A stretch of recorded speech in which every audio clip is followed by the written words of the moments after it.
I've been painting and drawing pretty much since I was a kid. I definitely got pretty serious about it in middle school, and then began showing and actually selling a few paintings in high school, and have never stopped.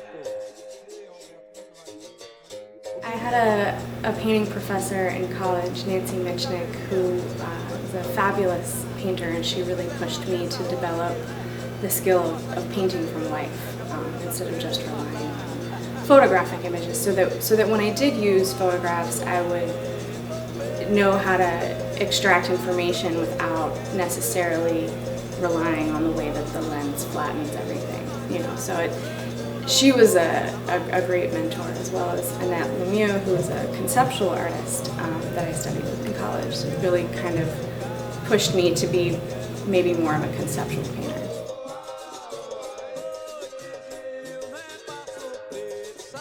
Well, those two different media, I love them both. For me, the vibrancy and the richness of oil paint is really well suited, and sort of the fleshy, almost buttery consistency of the paint is perfect for capoeira, which is such a vibrant and bodily art form.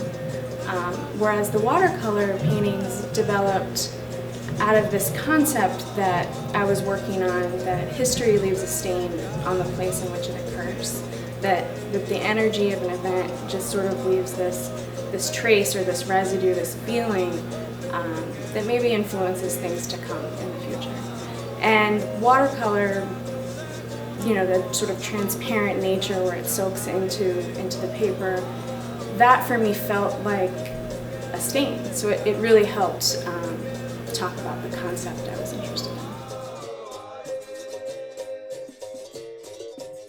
I initially had been making paintings in places that were haunted, and I would go, or reputed to be haunted. I would go and set up all of my paints and make a painting there from life and see if I would have an experience. And I sort of distilled that body of work down into this interest in a historical trace, the idea that history leaves a stain on the place in which it occurs.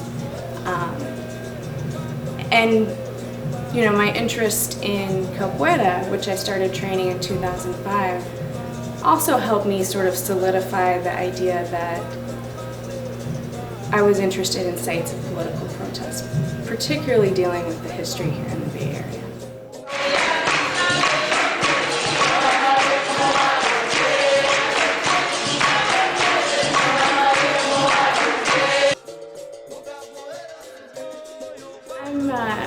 I'm actually really excited. I've been working with, from People's Park and sort of expanding out into looking at the whole, Bay Area, Golden Gate Park and La Honda, where Ken Kesey and the Merry Pranksters were back in the 60s as well, to sort of starting to think a little bit more about bringing in images from sort of the contemporary state of affairs in the world. And I started already introducing some imagery from the Occupy protests in Oakland into a watercolor, but I'm actually really interested in continuing to work with that. Probably not with images from the news last week. I kind of need a little more time than that to process what that means, but yeah, I'm definitely interested in looking at some of the stuff like the Arab Spring and the Occupy movement in 2011, and sort of commingling that with images of documentary images from the 1960s here in the Bay Area of some of the protests that were happening.